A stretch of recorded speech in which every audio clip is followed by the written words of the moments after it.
the Workforce Connections podcast, where we discuss workforce development in Southern Nevada. Here's your host. Hi, and welcome to another episode of the WC podcast. Today, I'm very excited because it's only the second time that we have a couple here with us today. And so make sure to stay tuned until after the podcast. We're going to have a bonus segment with them as well. So please welcome Chad Hirschi, President and CEO, and Crystal Hirschi, Executive Vice President of the Hirschi Companies. I'm so happy to have you as guests because we've been together before, we've met before, but I really want more of our listeners and viewers get to know this very special couple. So welcome to the podcast. Yeah, thank you. It's wonderful to be here with you. We're very excited. Crystal, we're going to get started with you. Okay. With our guests, we always want our listeners, our viewers to learn a little bit about your story. So tell us briefly where you were born, where you grew up, went to school, college. Take us all the way to your first job out of college. Okay, wonderful. So I was born in Marie, Utah, and grew up in Farmington, Utah. I grew up there. I was there from the age of probably 2 to 15. And then my parents got divorced, and so I went back and forth between my mom and dad, between Nevada and Utah quite a bit. But where I went to college, so I kind of did life a little backwards. I ended up not going back to college. Chad and I got married very young. We had kids very young. And so college was kind of put on hold. And so I started going back to school in my 40s. Wow. Yeah. So I started at WGU, just doing online school with a finance degree. I got a few semesters into it and just found that I had other things that were taking up my time. And so hopefully one day I will finish. We'll see. But I am an avid reader and I love learning. And, you can meet different people and, they can show you, they can say, oh, I can tie my shoes one way, and people sometimes will be like, well, I already know how to tie my shoes. Why would I do that? And things, but maybe they'll tie it a different way and it's more efficient. Like you should always be learning. You should never think that you're above learning from someone else, no matter if they're younger or, what they're doing. You should always be learning and growing. So. I'm glad you say that, Crystal, because that's one of the things I remember from our lunch. We've only had one lunch, but I can't wait for the next one because I learned that about you and how passionate you are about the work that you elect to put yourself into, which we're going to get to. So, Chad, you both look like in your 40s. So, that's really You nailed good. it. Yeah. I mean, I'm glad you said that because with her, it could be like 20s, something like that. So she's a grandma. I have to bolster her up to the mid-40s. That's good. Same question for you, Chad. Tell us briefly where you were born, grew up, went to school, college. Take us to your first job out of college. Yeah, sure thing. So I am born and bred Las Vegas. I've lived in Las Vegas my entire life. And I'm very proud of that. Obviously, Vegas is filled with move-ins, which is totally wonderful. Yeah. But those of us that grew up here, it's interesting when you've grown up in Vegas and you've lived here your whole life, just that connection and those networks and a lot of the immediate relationships that you can forge with other folks in that regard, that where you've come together. I've really enjoyed that over the course of my life. So growing up, went to high school at Cimarron. So I was a Spartan back in the day. Yeah. It's actually where Crystal and I met. Wow. We were going to school together and I saw her and was like, I need to get to know this girl. Like right now, And job, of course, Chad. I probably tripped and fumbled and screwed it up 10 times, and somehow I got lucky enough to persuade her a little bit. Yeah. So, but yeah, we started dating in high school, and then out of high school, I went straight to work. So I chose the path of the skilled workman, and really the inspiration from my father, right? And so my dad grew up that same way and became a business owner. And I had the opportunity right out of high school to work for him full time. Now, all through high school and actually even through middle school, I had worked every summer. That was a requirement at our home. So all summer, it was a different world back then, right? Like a 13-year-old, 14-year-old young man working in the field in construction. It doesn't quite work today like it used to then, the same way, right? But it did then. And so I was working on job sites, and before I could drive, my dad would coordinate with one of his guys, chip him a few. I actually didn't know this as a kid. I learned this as I got older. He'd flip him a few bucks to come pick me up, take me to work, run me home. And so I got to learn the value of hard work. And, working in the summers in Las Vegas is tough. The majority of the year, it's actually just such a wonderful thing to be working outdoors in our industry in construction. But summer can be a grind, right? Yes. It's tough. But anyway, having that opportunity to learn that, I got a trowel in I was able to get a trowel put in my hand at 16 years old, and started spreading bed joints and laying a little bit of block. So that way, when I graduated high school, I was very comfortable laying fence block, which would be the type of block that are around all of our homes, right? The 6 foot walls around all of our homes. And so I was very competent. I could keep up with all the skilled guys on the crew. I had earned my place. So when I started, I already had some skills and had somewhat of a leg up. And then in doing so, I was able to progress, and we can talk about that later. But yeah, that was my first job, and until I started my own company, my only job, and it goes along. There's a long story that we can get into. We're going to get to it. Yeah, we're going to get to it. I want to hear about how the Hirschi, the first masonry company, of course, got sold, but then that's how you started Hirschi. So I'm coming back to you. Yeah, let's do it. Crystal, let me pick up where we left off and tell us.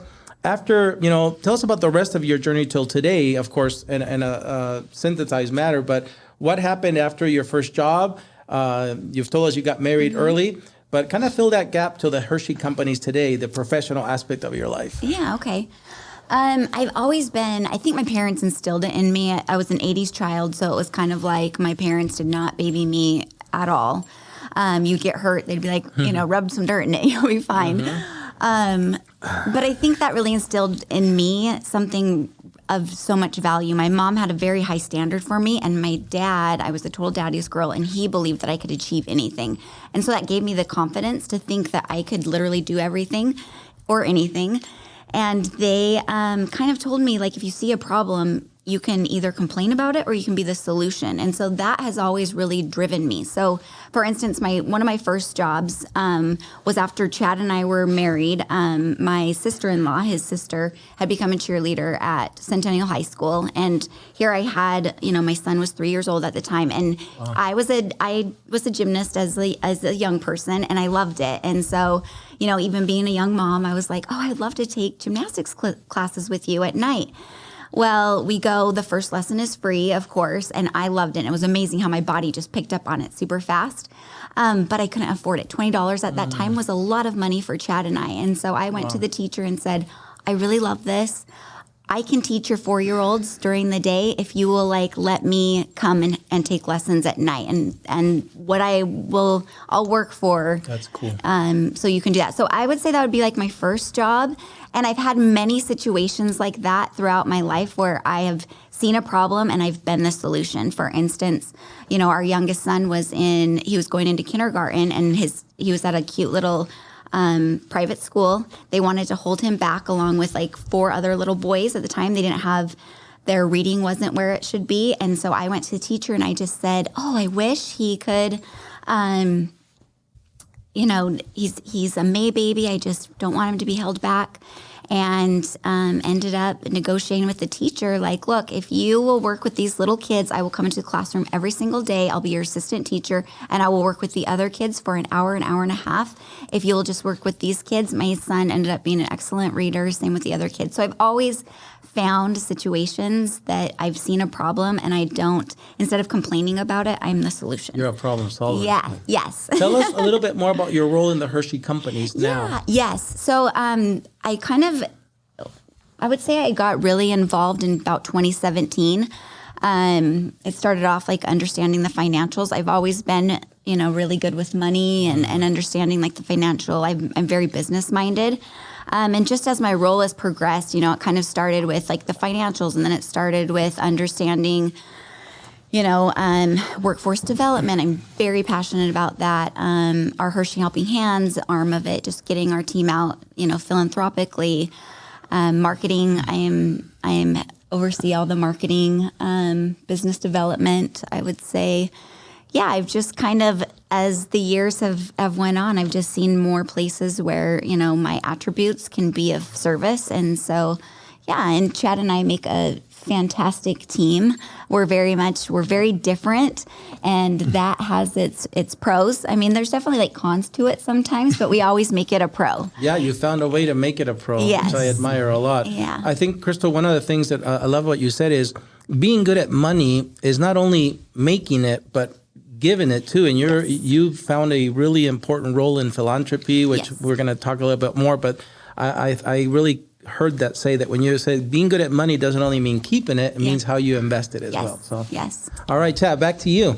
All right. Before I can I just absolutely. I got to fill in a few things. Score some points here, Chad. I'm going to, and this is important for all the dads out there, and for all of us. Is the reality is Crystal's primary role, the majority of the first 20 plus years of our marriage, was to raise our children. Yep. And she was the homemaker in our home, and because of that. And yes, it was a sacrifice early for us, and it was one we chose to make. We chose, hey, like, we're not going to both work. We'll make it work. We'll live in an apartment. We'll survive. We'll figure it out, whatever, right? Like, that was our journey we chose. And because of that, it personally allowed me to really take that, like, I have to put this backpack on. I always call it the boulders in the backpack. This is my obligation. I need to wear this with honor that I need to provide for my family. And I knew that Crystal would provide for our family, just from a matriarch standpoint, from just the love and nurturing and being there for our children. And ultimately, she wore so many hats because she's such I'll do that, I'll do this, I'll help with that. So she's always seeing a need, and she's always willing to jump in and try to find a way to create a solution, right? Like, she's going to, she's going to see a problem, whether it's, maybe a kindergarten teacher struggling with the class, or is just could use an extra hand with a project or whatever it may be. And she's always been that way all the way through all of our children being raised. And so timing wise, that was the number one priority. And then as our children have grown up and now they're all adults, it's allowed for some capacity. And every couple goes through this, right? Like those new chapters, and you're like, oh man, empty nester, now what? But as you go through that, everybody adapts in their own way. Well, Crystal so in our house, Crystal always managed the finances. Literally, paycheck went in the bank. And if I spent more than I was told, watch out on the She was a CFO. No, she was a CFO, and I was in deep crap if I spent too much money. And it's like, I grew to really appreciate that. At first, as a young man, I was immature, and I would bellyache and but as we progressed and learned to save and learned to create our opportunity and find goals and reach them and whatever it was, eventually buying our own home and eventually buying a vehicle, whatever, all the different the big purchases in life. And so I learned to respect and appreciate that. So when we started the company, that started to shift. Because now the organization was the finances were now so much so turned to the organization that it started to create somewhat of an imbalance. So we had to work together to create a new balance and to say, hey, how do we bridge this? Because we are more, I would say, it's not that we weren't a team before, but we were. Is she, she was in charge of that, and I just had to accept it, but it changed to, we're going to have to come together on this. And she had to learn to accept some things. And isn't that a great dynamic in marriage, right? Is learning the dynamic of, look, like, you don't know everything. You're never going to know everything, and neither does your partner. But the reality is, if you're willing to lean on each other through the thick and through the thin and find those strengths in one another, you can really, really first solidify your marriage, which is, in my opinion, one of the most important things that we can be doing as individuals, is how do we overcome, unfortunately, selfishness is a huge challenge in our society. And it's a real sad thing to see. And unfortunately, a lot of people get in a relationship where they're just stuck with somebody who that's what they fall victim to. But the reality is, when we can set ourselves aside and look at the greater good of each of us combined, it is just, there's nothing like it. I was excited because of that. I really, and again, having just had lunch with her, I could sense that already. You guys were a great team in business and in life. Can we give a shout out to the kids? Can you give their names of the adult children? Yeah. So our oldest son, do you want to? You can. No? Okay. So our oldest, you sure? Yeah. All right. So our oldest son is Christian. Christian is married. He's been married for 8 years. Close, yeah. 7 years. Him and his wife been married. They have 2 little boys. So we have 2 grandsons. One on the way. And they also have one on the way. So they have their third on the way. They live up in northern Utah. Okay. And he started his own business when he was in college. And at first it was just a way to make money, but he's turned it into his career, and that's what he does. Wow. And we're really proud of him and what him and his wife and family are doing up there. Our daughter Victoria is she's in her mid-20s. She's 23. 23, and her husband have a little boy. Her husband works for the company. He's one of our project managers in one of our businesses. Nice. And has worked his way up into that role and is doing just does a wonderful job. And then our youngest son, Braden, and I want to go back to, and they just had a little boy 6-7 months ago, and they live right around the corner from us, so we see him a lot. That's great. And if it was up to her, we'd see him even more. Sure. 'Cause, she's always like, "Hey, you gotta watch the baby." No, she's awesome, but he's a cute little guy. And then our youngest son, Braden, is 18, and he graduated from Centennial High School. Nice. And, Bulldogs. He's Bulldogs. Yep. And then he's come to work for the company. So he worked the summers. I had my kids work the summers, whether it was in the office or in the field or whatnot.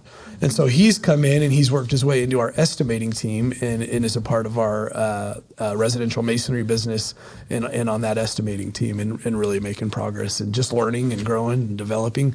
He's not sure he wants to go to school. And at our house, we don't take the mindset that you have to go to school. Like we take the mindset that you need to, truthfully for me, the mindset for success is as important or more important than, the time you go off to school or those different things. And you can make a lot of progress in life and in whatever way you want to go. And, it's unique because he does have a unique door of opportunity opened unto him that he can consider if he wants to. And we talk a lot about that, like, hey, working for family has its pros and its cons. It can be complicated, but if you're committed to it and it's something you want to do, it can have a lot of pros, but there's always challenges along the way. It's not you just don't get the golden spoon anymore. Absolutely. That's the way my dad raised me is like, look, like if you expect to succeed in your career and I don't treat you equal to, or maybe even have a higher standard for you than those that you're surrounded by, you're going to struggle one day. Like you're not going to be prepared mentally for what it is that's going to be required of you as a leader. And then because of it, you'll be faced with really, really difficult things. And that's a great segue to go back to your story because I'm glad that you honored your children. I see the pride in your faces when you talk about them. But take us back to how the original family business masonry was sold. Mm-hmm. But I think you were prepared based on everything you just said to actually start your own Hirschi's Industries and go from one to mid. Tell us about that a little bit. Sure. Yeah. So obviously that's my passion. That's my story. That's who we are. And I'm just so thankful for my dad. Like my dad, my parents divorced when I was 15 years old. And previous to the divorce, my mom and dad ran the business together. And so when they got divorced, they'd separated and went different directions in that regard. So technically the chapter in that for me is more relatable to my dad. But my mom and dad technically started their business together and had a really good chapter of that as well until the difficulties came with them. But regardless, as the business progressed, my dad started his business in the 80s. I think 1984 or somewhere right in there was when he officially got his contractor's license. Fast forward all the way to the late 90s. So I started working for him in the early 90s and then worked for him all the way up until he sold. So he sold his business in 2006. When he had sold, I was his vice president of operations, and I was his VP of operations, and my older brother was his VP of sales and estimating. That's what we called it at that time, or business development. And ultimately we reported to a general manager, and the general manager reported to my dad. And so my dad had come to us and was like, "Hey, it was 06. The economy seemed really strong, but it wasn't robust, right?" And we know what happened. We know the history now. The recession was brutal.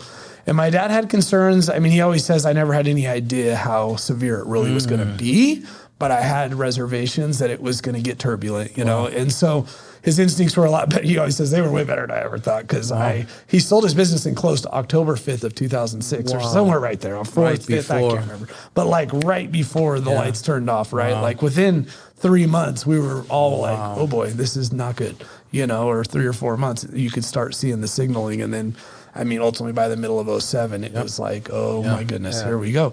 So he sells his business, he steps away. And then I had stayed on with the organization. I was there. I think my title was general manager, and then they changed it. In the end, I was the division president for Nevada. And they only stayed in business for 3 years because they had acquired this organization when it was ultimately at its peak. And the work stopped. Yeah. And, when they acquired the organization, I think they had roughly 900 employees. Wow. So, a fairly large, a large subcontracting firm.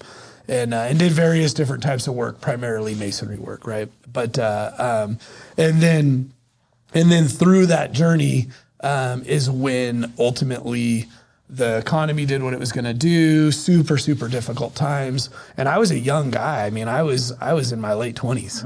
I was only like 28, 29 years old, and going through all of that. And ultimately, I reported to a CEO who I'd only worked for a year now, and this is all going on. And we just worked the best we could. The company was owned by a private equity investment firm out of Philadelphia. And what an experience, though. So I have always related my time with my dad. That's my undergrad. Mm-hmm. My graduate degree was those 3 years, because I would be sitting at a conference table like this, reporting to guys that graduated from Harvard. Literally Harvard, Yale, and I'm reporting my financials, which don't look all that. Let's be, the market's a mess, and we're trying to cut costs and survive ultimately. You went from family business to corporate, right? Yes, yeah. And so that shift taught me so much. I bet, I learned so much about the trade. I worked for my dad. I worked in the field for 8 years.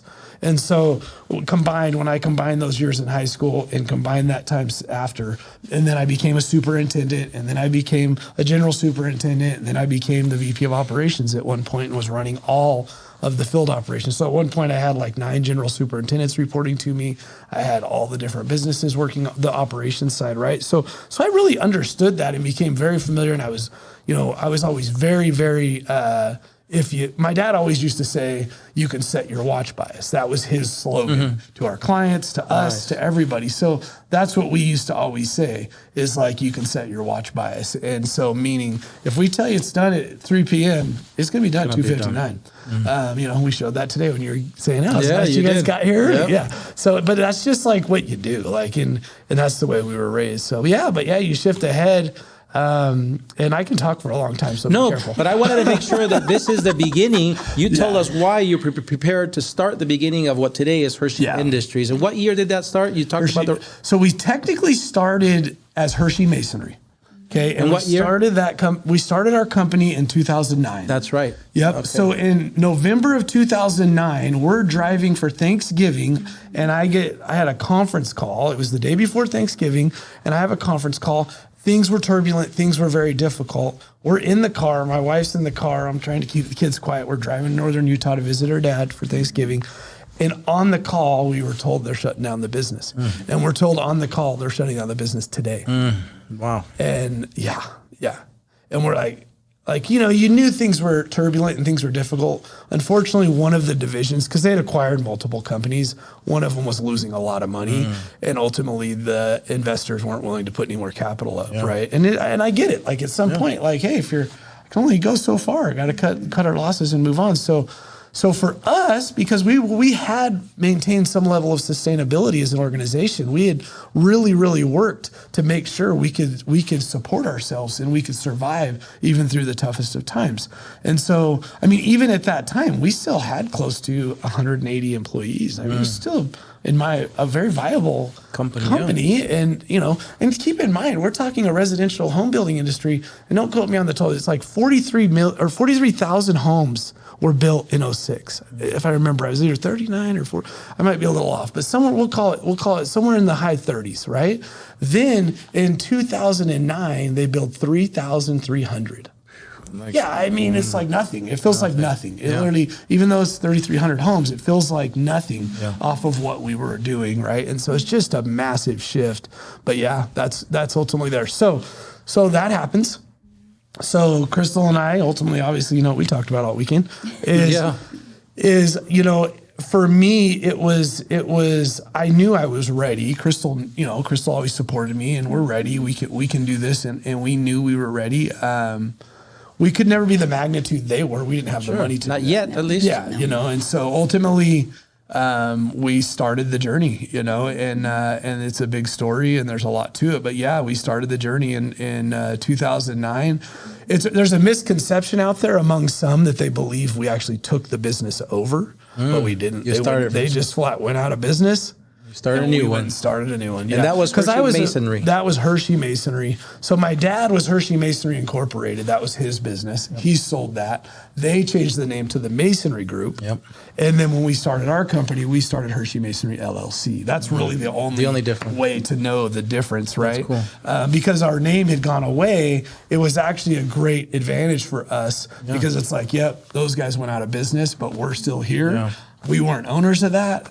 My dad had his deal with that. Yeah, I worked there. And you know what? I need a job. I need work. And that's what I would tell my clients. If you'll give me a chance, because of course they're looking at us like, you guys closed your doors overnight, Chad. Why would I give you a chance? Yeah. You put us in a tough spot, which they did. Right. They put it on, and my response was like, they put all of us in a tough spot. It wasn't you're not alone. I'm in a tough spot too. And I had a few clients that weren't all that warm and fuzzy with me, but the vast majority were willing to give us a chance. And I told myself there was two in particular that didn't give us a chance right out of the gate. And I told myself one day I'm gonna prove to those guys who we are and what we can do for them, and we're gonna bridge that gap. Every one of those clients, within 12 months, we worked for all of them. That's awesome. And you have done that, because before I go back to Crystal, I want you to finish this part and tell me this beginning that you started then. And like you said, you've proven yourself, but today is not just Hirschi Masonry. Hirschi Industries is companies, Hirschi Companies. Yeah. Yeah. So our parent company is Hirschi Companies, right? That evolution only occurred in recent years. So we ran all of our tentacles, we called them divisions before, under our Hirschi Masonry brand. Well, in 2020, during COVID of all years, and people thought we were crazy for doing this, but we knew we needed to do this.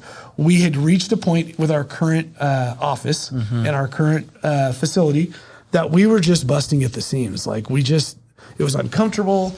Little things that mean a great deal to me, because I know they mean a great deal to people. We were at a point where my office staff were having to park on dirt lots and walk into the office, because we had our two. I'd kind of bought up the neighborhood. I literally had bought up the neighborhood.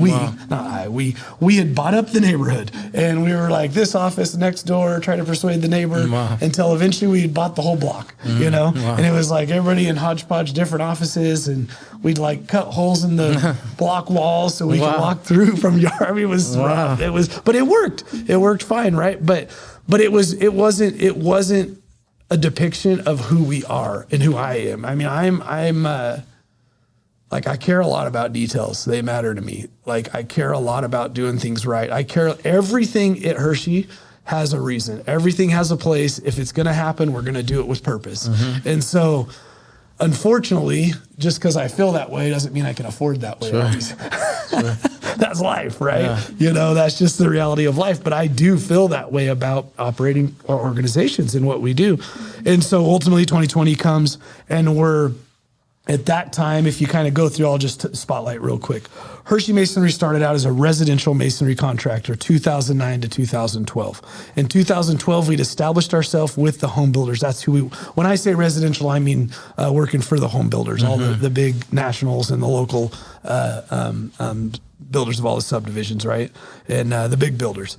And they are very, very important to us at Hirschi. Those are very, very important clients, very dear relationships, very personal relationships that we work hard. And we have a saying at Hirschi that will always provide the best client experience. And it's our belief with them that it's just a given. You can expect more, and if we don't provide it, then you can hold us accountable, right? And so we've created that culture and created that mindset. 2012, we said we should seek to do that with the commercial general contractors as well. And so what was one of my project managers, he's actually now my CFO, our CFO, Carl Schauerhammer. He's a wonderful, wonderful human being. He's worked for us him and I worked for my dad together. He started with my dad in 2001.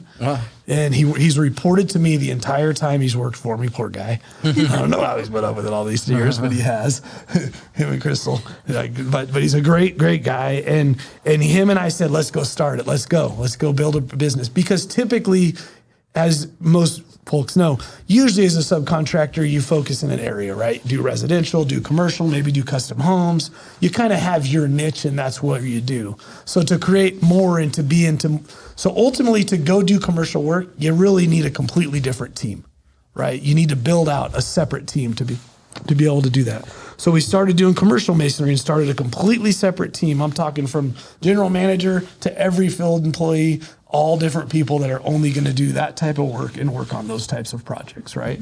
And then fast forward to like 2015, we said, hey, we're having problems getting material all the time. We're always getting the materials getting wrong. We're not getting when we need it. It's not where we need it. It's a huge problem. We're tired of battling with our material suppliers.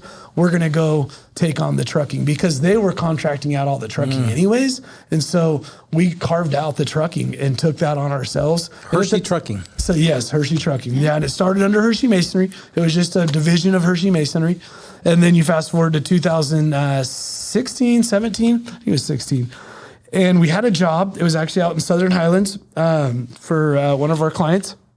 And they had a model opening. And I was responsible to subcontract the iron on this project, right? And unfortunately, the iron contractor that I contracted was not performing.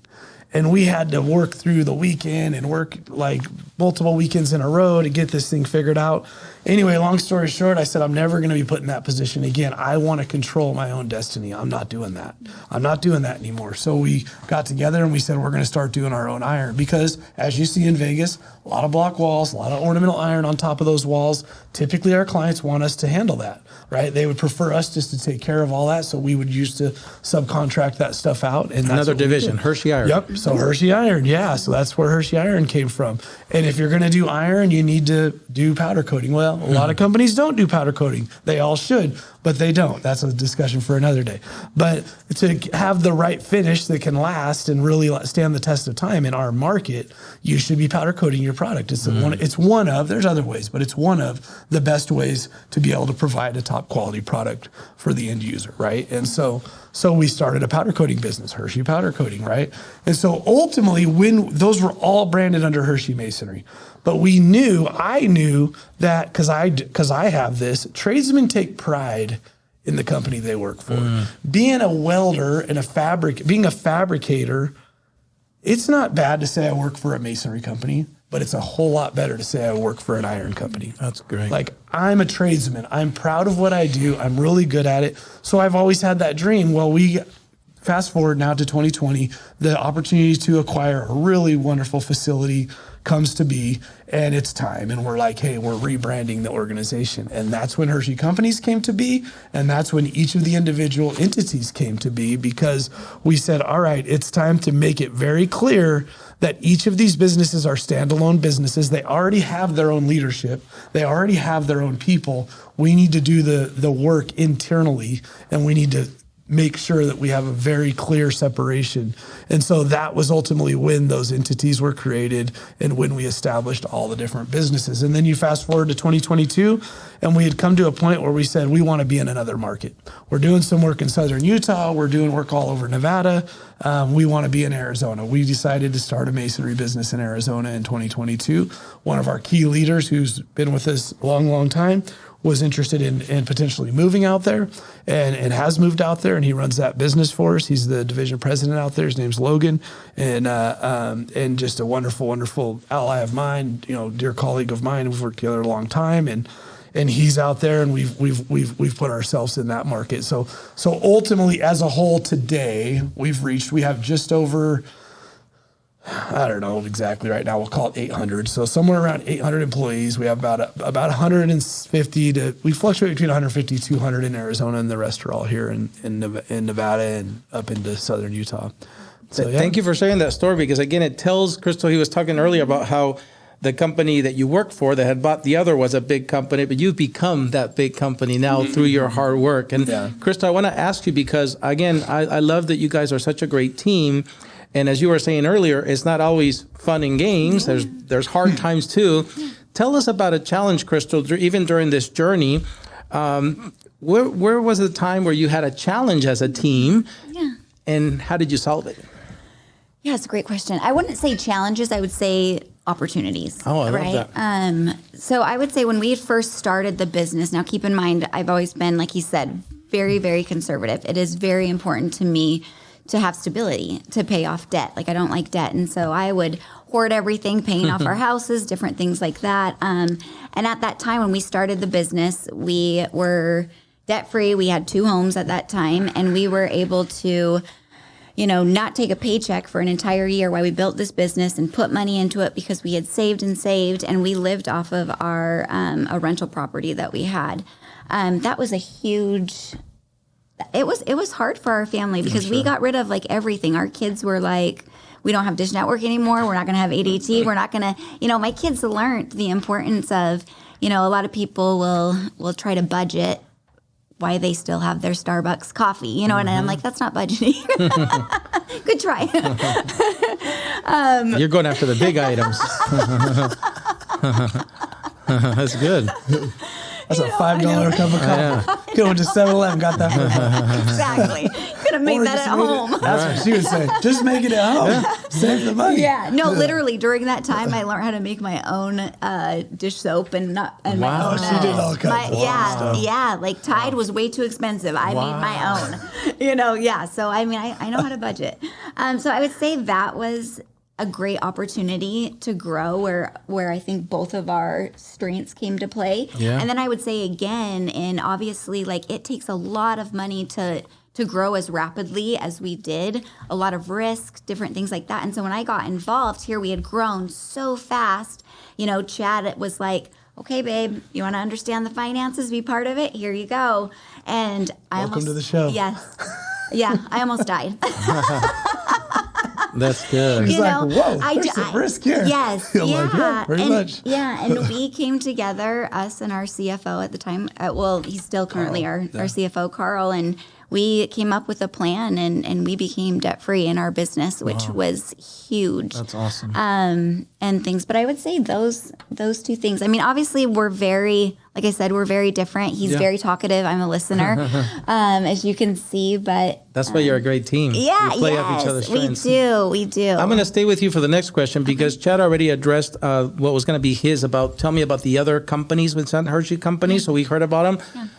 But I want to ask you, again, this is the part that really I took away when we first met and got to have lunch together. You're a very giving person. You know how to manage and, cut Chad off his Starbucks and stuff, but she's also very giving. Tell us about Hirschi Helping Hands. Yeah, yes. I want to hear about that. Okay.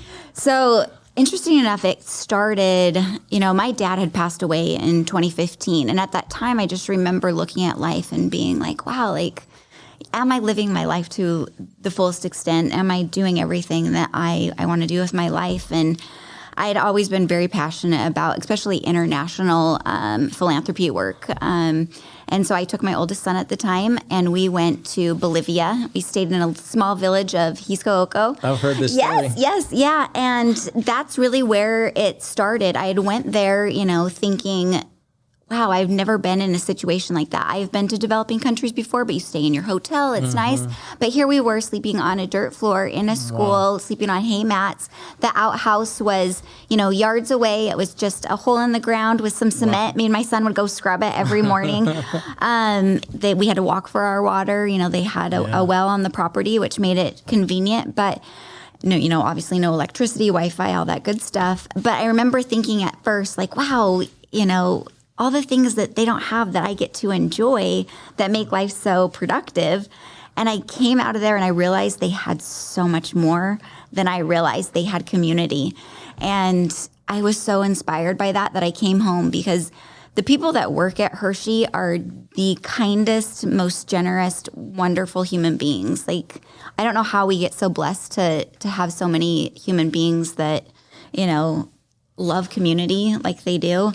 Work at Hirschi, but I knew that I had almost like a village, to a community that wanted to go out and to do good in the world. And so that's really kind of where Hirschi Helping Hands started. And so we just find, different ways, different avenues that we can be, good stewards of this gift. Giving back. Yeah. You know where I felt it also when you and I went to the opening of the Junior Achievement Center? Yeah. I could see your purposefulness in the shop. It looks beautiful. It tells the story about the different Hirschi companies. Yeah. I don't know if you had a hand in it, but it really articulates the story. Yes. And so I love, again, that you guys are a great life team, a business team. Chad, I've saved the last question for you because we're going to build on this helping spirit that comes out of your companies. You're also involved with one of our partners, Hope for Prisoners, who serves the reentry population. Because our job, as you know, at Workforce Connections is to make that connection between employers who need workers like you and those who are not in the marketplace but need to be, all right? For many reasons, the reentry population, disconnected youth, all kinds of reasons. But tell us a little bit about more about how the Hirschi companies are helping give second chances to those who need them.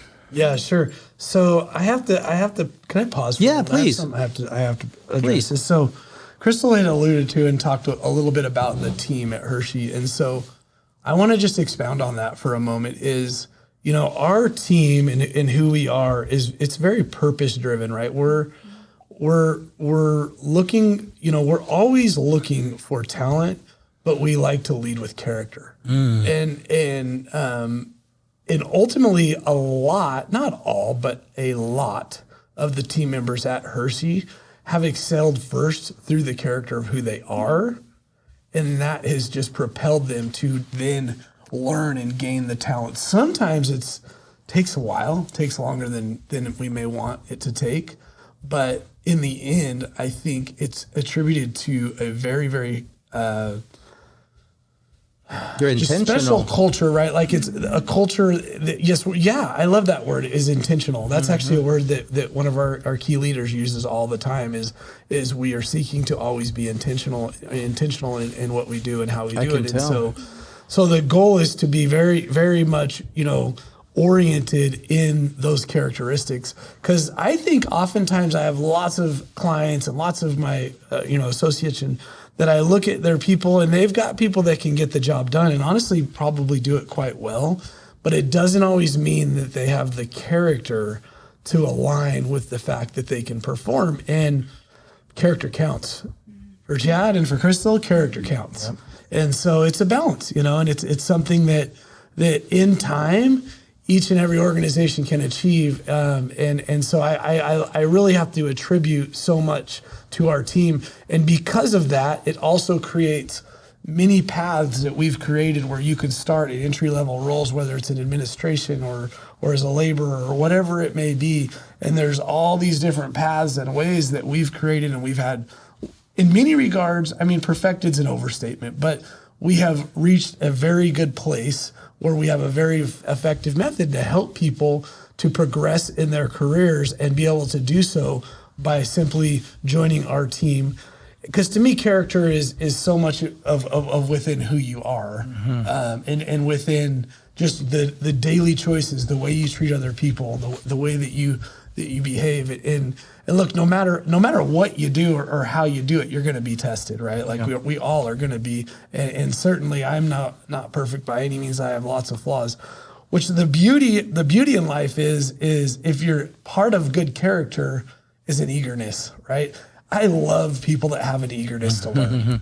I do. I have it. I love people that have it. I can see it.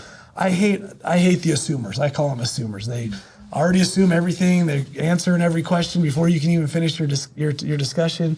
And I'm always like, oh man, you're not learning. You're trying to have all the answers, and you're not even taking a chance to ask any of the questions. So. Anyway, but I absolutely love those types of characteristics, and I have this instinct in me now from all these years that I feel like I understand it pretty well. I might miss it periodically. I'm not perfect anyway, by any means, but I feel like I can pick up on that in people. And when I feel it or we feel it, because oftentimes we need to come into connection because we see things differently. But when we do, there's a really high probability that individual, if they so desire, like we're going to help them a lot to succeed at Hirschi. Like it's going to be a big deal, And so, anyways, back to your question. Yeah. And so, Hope for Prisoners and the blessed chances. John Ponder. Yeah. Love John. He's a wonderful human being. He's inspired me many times over. When John had reached out to Crystal and I to entertain the idea of vocational village and what he was doing. He was already well on his way. And so for me, it was much easier to see the vision because we went out there and we saw the building and we saw, the idea of what he was going to do. And just as, John's approach and the way he runs Hope for Prisoners is an extreme level of optimism. Mm-hmm. And he does it through a spiritual approach, which I'm a spiritual man as well. So it inspires me to continue to have faith, right? And John runs on faith. That's just John's approach to everything. Sometimes I'm like, John, we got to back that up with some other stuff too. Right. But I'm glad you do. I love John. He's amazing. So shifting to the program itself and to your question is the vocational village program, like any program, it's certainly come up against its obstacles and adversities and even to this day has a few that we're continuing to work on. But that's the beauty of it. It's just that persistence of how do you continue to hone this? How do you continue to build this? But to think that all these different specific trades and all these different schools have been willing to, yes, we want to be involved in this. Yes, we want to do this. Yes, we see value. We want these in this case men, because that's who are in Southern Desert. We want these men to have the opportunity to have a second chance. Mm-hmm. When you look at all the different folks through welding, through HVAC, through electrical, through plumbing, through truck driver training, through masonry, through warehouse logistics, whatever it is, all these different areas that they can go and obtain this training, right? Is we hope, our hope is that as they go through and they complete their sentence and they come out, that they will in fact be able to take that skill and provide for themselves and provide for their family. And that they can choose. I mean, it's ultimately they have to choose, right? They can come do this and work hard and learn this trade, but they need to come out and they need to choose that they're going to go put forth the effort. And companies like ours are fully willing to give them that opportunity and give that chance. And if you think about it, in the program that we operate is we're teaching the ultimate fundamentals of masonry, but within those fundamentals, we're teaching them some of the basics that go all the way back to me being in high school, because that's some of the things that we're applying, and how we're applying it is I was able to gain the confidence in how the whole process of building the wall works. I may not have been, able to say I'm a journeyman mason or something of that nature, but I was prepared to be able to go and become, a useful member of that crew when I'm put out on the crew to go do the work. And that is ultimately the first stepping stone of the program that we're teaching. And it ultimately prepares them to be what we refer to in the industry as a hod carrier, prepares them to be one day to become what we call in the industry a mason trainee, to be a full-fledged mason one day, and it maybe become a foreman, maybe become a superintendent, maybe become a general superintendent, or in the story of one of our project managers right now, start as a laborer and work all the way up and become a project manager who oversees a team of over 100 employees and runs a big part of who we are, right? All of that is possible. That's what I did. Yeah, Crystal told me that story at lunch, the project manager. Yeah, it's just part of the journey. And so anyways, that really, really applies for us. And it really, really works well in our industry. Some of the trades require specific certification, which they're working through, and the program is able to help them as they prepare so that they can come out. Some of them, they're coming out with certification. Others, it's getting them down the path. And if they come out, they can go finish, and so forth. But it's definitely, had an impact out there at Southern Desert.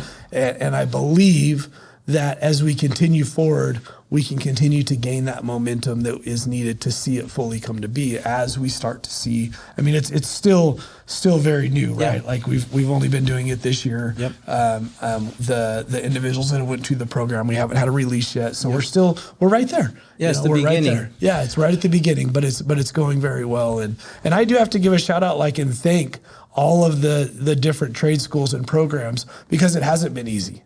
Yeah. It hasn't.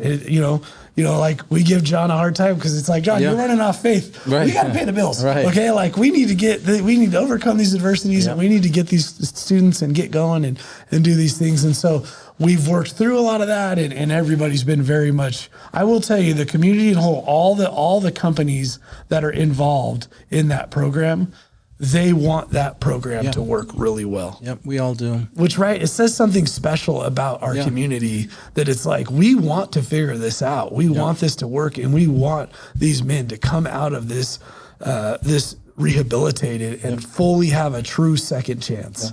Be self-sufficient, support their families. That's right. Chad, Crystal, I want to thank you as a company for being part of this program that helps, again, workforce development and people have a second chance. I want to help you because you've demonstrated today that you can still be a married couple and a great business team and find the way to, play off each other's strengths. I want to thank you for spending time here with today because, again, you also have to pay the bills and you gave us this time. I think that, you need to come back because we didn't get to talk about other things we wanted to talk about, and we still have to record the bonus section with you. So I want to thank you and invite you to come back. Will you come back? Yeah. Sure, we would love to. And from me, and I'm sure from both of us, thank you, Ivy. Thank you for your time today. And we've really, I know we've both really enjoyed the visit and the opportunity to meet. It's not over yet, but we've enjoyed it as well. Well, good. Thank you, Chad. Thank you, Crystal. Bonus round time. Here we go. Bonus round time. That's it for another episode of this podcast. We hope to see you at the next one. Until then, stay safe.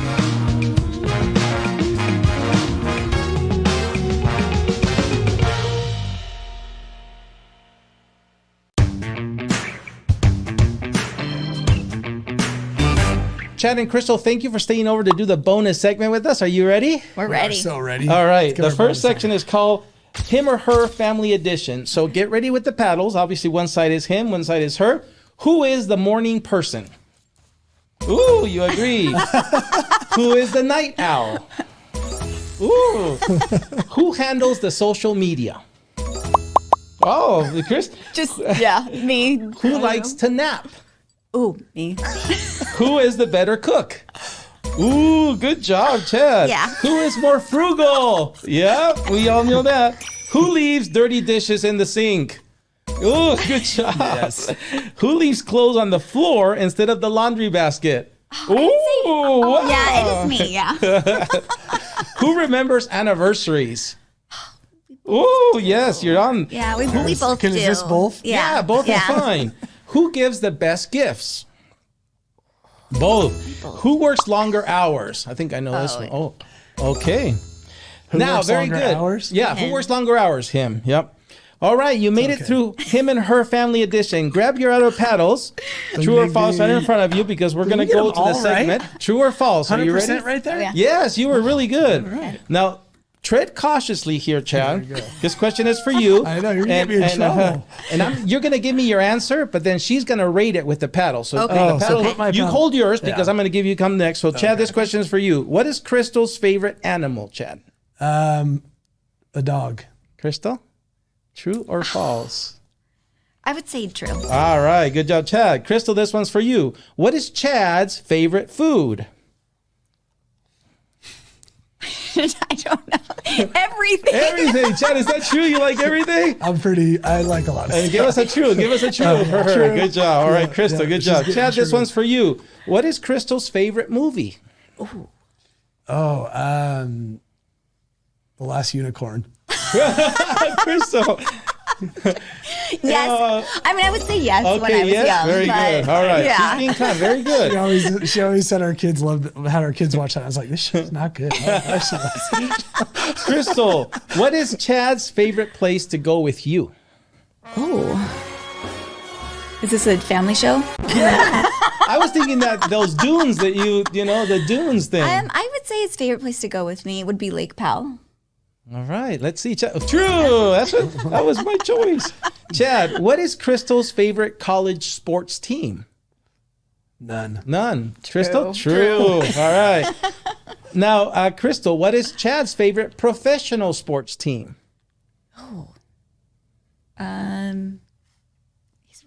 He's really not into too much sports. I would say he'd probably go with Golden Knights, maybe. Okay, Chad. True. All right. Chad, what's Crystal's favorite holiday? Crystal's favorite holiday is Christmas. Paddle says Christmas and true. Easter. Very Yeah, good. that's pretty good. And Crystal, what's Chad's favorite gift you ever gave him? And it is a family show. Favorite gift I ever...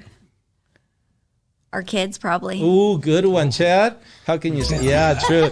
You guys are really good at this game. That's All a right. good one. Put down your paddles. Put down your paddles. The final segment is called Finish the Sentence. So, Crystal, I'm going to begin with you. If you could visit any place in the world, it would be?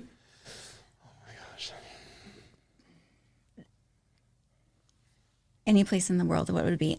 It was originally Jerusalem, but I did get to go see that. So, And you're going to Peru in June? yes, yeah. She's been a lot. I've been, yeah. Maybe I'll say Antarctica because All right. I haven't been there. All right, Yeah. Antarctica. Chad, any place in the world that you could go to? I would like to go to, I think my next stop in my mind, it's somewhere down by like New Zealand. All right. That's beautiful. That is beautiful. I think about that a lot. Crystal, the best part about living in Southern Nevada is? The people, for sure. Chad, best part about living in Southern Nevada is? I love that you can go and have all types of recreational hobbies when you live here, whether you want to be at the beach in a couple hours or you want to be at the mountains or whatever it may be. I love that. I love Very the true. recreation. Crystal, your favorite thing about your job at Hirschi's Companies is? The people. Chad? Being a part of developing people. I love that. Nice. I really, think we've really heard that enjoy today. Crystal, if you could travel back in time, you would travel to? A time when I got to see my dad. So a time when he was living, for sure. Chad? Oh, I would travel back to, I don't know. I just look ahead, man. I don't know. All right. I would travel back to probably the early years of our marriage. Oh, nice. Yeah, it's fun. Well, here you get to score points, Chad, because usually it's one person and they get to use this one. We asked the question, give us 3 words that describe you, but we're going to flip it. So, Chad, give us 3 words that describe Crystal. Crystal is intelligent. She's very passionate, and she's extremely enthusiastic. Wow, I see her approving over there. Crystal, it's your turn. Give us 3 words that describe Chad. Chad is hardworking. He cultivates people, and he is a kind human being and a great father. Yeah. You guys make me jealous. You guys are great. So now, final question first with you, Chad. Doing the WC podcast here with us today was? Awesome. Crystal. Fantastic. Thank Awesome. you. Well, thank you guys for staying over and doing the bonus segment. Yep, it was wonderful. That was fun. 1, 2, 3. Woo!